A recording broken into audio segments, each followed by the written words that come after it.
Hello दोस्तों, नमस्कार। पराक्रम एकेडमी के करंट अफेयर सेक्शन में आपका स्वागत है। एक बार फिर हम आपके लिए लेकर हाजिर हैं देश विदेश एवं आपके प्रदेशों से संबंधित समसामयिक घटनाओं पर आधारित महत्वपूर्ण प्रश्न और उनके उत्तर, जो कि किसी भी कॉम्पिटेटिव एग्जाम के लिए बहुत ही इंपॉर्टेंट है। तो आइए डिस्कस करते हैं आज के करंट अफेयर सेक्शन का first question.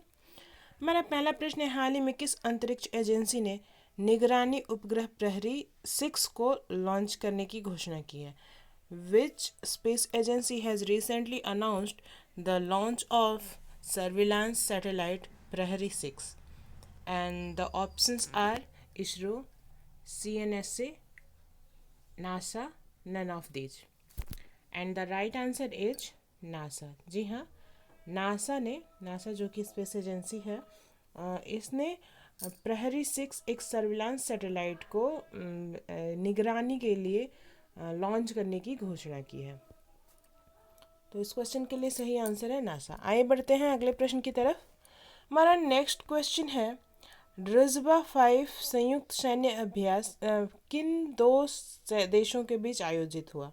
ड्रुज़बा 5 joint military exercise is held between which two countries? And the options are Russia and Pakistan, America and Bharat, Australia and Japan, Taiwan and रूस। And the right answer is Russia and Pakistan. जी हाँ, जो ड्रुज़बा 5 नाम की संयुक्त सैन्य अभ्यास था, ये रूस और पाकिस्तान के बीच संपन्न हुआ। आइए बढ़ते हैं अगले प्रश्न की तरफ। हमारा नेक्स्ट क्वेश्चन है, राजस्थान के बाद पटाखों पर प्रतिबंध लगाने वाला दूसरा राज्य या केंद्र शासित प्रदेश कौन सा है? Who become the second state or united territory to ban firecrackers after Rajasthan? And the options are Tamil Nadu, Punjab, Haryana, Delhi. And the right answer is Delhi. जी हाँ, हरियाणा ने पूरी तरह से पटाखों पर प्रतिबंध लगा दिया है, उनके आयात और बिक्री पर भी प्रतिबंध लगा दिया है और उपयोग पर भी प्रतिबंध लगा दिया है। और राजस्थान के ऐसा करने के बाद दूसरा केंद्र शासित प्रदेश दिल्ली जो है, दिल्ली ने भी अब पटाखों पर प्रतिबंध लगा दिया है। तो इसी के साथ दिल्ली ये प्रतिबंध लगाने वाला दूसरा राज्य बन गया है। आइए बढ़ते हैं अगले प्रश्न की तरफ। हमारा नेक्स्ट क्वेश्चन है, हाल ही में जुगलबंदी द बीजेपी बिफोर मोदी किताब किसके द्वारा लिखी गई है? Recently who wrote the book Jugalbandi the BJP before Modi? And the options are N K Singh, Vinay Sitapati, Shashi Tharoor, Padmapani Bora. And the right answer is Vinay Sitapati. जी हाँ, जो बुक है जुगलबंदी द बीजेपी बिफोर मोदी, ये बुक लिखी गई है विनय सीतापति के द्वारा। आइए बढ़ते हैं अगले प्रश्न की तरफ। हमारा नेक्स्ट क्वेश्चन है, हाल ही में जनरल ऑफ नेपाल आर्मी के मानद पद से किसे सम्मानित किया गया है? Recently who has been awarded by the honorary post of general of Nepal army?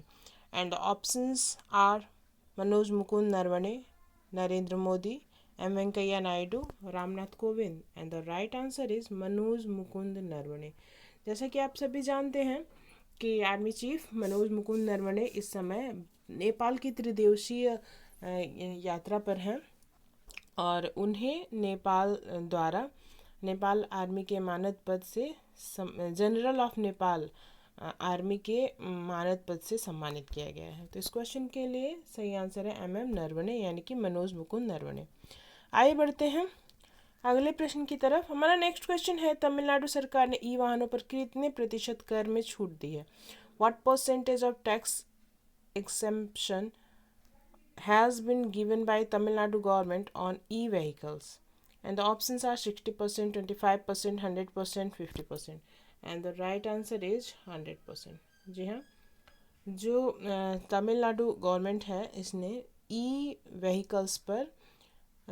Vehicles के करों में 100% की छूट दे दी है। ऐसा उन्हें बढ़ावा देने के लिए है, ताकि ई व्हीकल्स को बढ़ावा मिले और इसी की वजह से जो प्रदूषण में जो वृद्धि का ग्राफ है वो नीचे आ सकता है ई व्हीकल के ज़्यादा से ज़्यादा उपयोग से।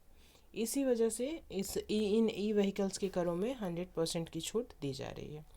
आइए बढ़ते हैं अगले प्रश्न की तरफ। हमारा नेक्स्ट क्वेश्चन है, हाल ही में कौन सा देश पेरिस जलवायु समझौते से आधिकारिक रूप से बाहर हो गया है? Which country has been officially out of the Paris climate agreement recently? And the options are Qatar, Britain, Israel, United States of America. And the right answer is United States of America, यानी कि संयुक्त राज्य America हाल ही में Paris जलवायु समझौते से आधिकारिक रूप से बाहर हो गया है। आइए बढ़ते हैं अगले प्रश्न की तरफ। हमारा नेक्स्ट क्वेश्चन है, हाल ही में किसने अमेरिकी चुनाव के इतिहास में सबसे ज़्यादा वोट हासिल करने का रिकॉर्ड अपने नाम किया है? Recently who has got the record of getting the most votes in the history of American election? And the options are Donald Trump, Joe Biden, Kamala Harris, Barack Obama. And the right answer is Joe Biden. जी हाँ, जैसा कि आप सभी जानते हैं कि America में चुनाव संपन्न हुए और इसी के साथ सबसे ज़्यादा वोटों के साथ जो बाइडन को वहाँ का राष्ट्रपति चुन लिया गया है। और जो बाइडन जो हैं उन्होंने अभी तक अमेरिका चुनाव के इतिहास में सबसे ज़्यादा वोट हासिल किया है। तो ये रिकॉर्ड इनके नाम हो गया है कि जो बाइडन ने सबसे ज़्यादा वोट का रिकॉर्ड अपने नाम किया है। आइए बढ़ते हैं अगले प्रश्न की तरफ। हमारा नेक्स्ट क्वेश्चन है, हाल ही में प्रहलाद सिंह पटेल ने पर्यटक सुविधा केंद्र का उद्घाटन कहाँ किया? Where Prahlad Singh Patel inaugurated Tourist Facilities Center. And the options are Kerala, Andhra Pradesh, Maharashtra and Karnataka. And the right answer is Kerala. जी हाँ, प्रहलाद सिंह पटेल ने पर्यटक सुविधा केंद्र का उद्घाटन केरला में किया है। आइए देखते हैं हमारे कल पूछे गए प्रश्न का सही उत्तर क्या था। हमारा कल का प्रश्न था, हाल ही में मालाबार नौसेना अभ्यास प्रथम चरण की शुरुआत कहाँ हुई? तो इस क्वेश्चन के लिए राइट आंसर था बंगाल की खाड़ी, यानी कि bay of Bengal. The recent Malabar naval exercise phase 2 started at bay of Bengal. आइए देखते हैं आपके लिए हमारा आज का प्रश्न क्या है। आज का क्वेश्चन है, बांग्लादेश और किस देश की नौसेना के बीच नौसैनिक अभ्यास कैरेट बांग्लादेश 2020 को शुरू किया गया है? Naval exercise between Bangladesh and which countries navy has been started on caret Bangladesh 2020?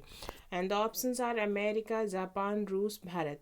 इस क्वेश्चन का सही आंसर आप हमें कमेंट बॉक्स में दे सकते हैं और इसी तरह के करंट अफेयर्स प्रतिदिन प्राप्त करने के लिए हमारे साथ जुड़े रहें हमारे चैनल पराक्रम अकेडमी पर। यदि अभी तक आपने हमारे चैनल को सब्सक्राइब नहीं किया या फिर आप इस चैनल पर नए हैं तो हमें सब्सक्राइब करें, लाइक करें, ज़्यादा से ज़्यादा स्टडी रिलेटेड ग्रुप्स के साथ शेयर करें और हाँ, अपने कीमती सुझाव हमें कमेंट बॉक्स में ज़रूर दें। धन्यवाद।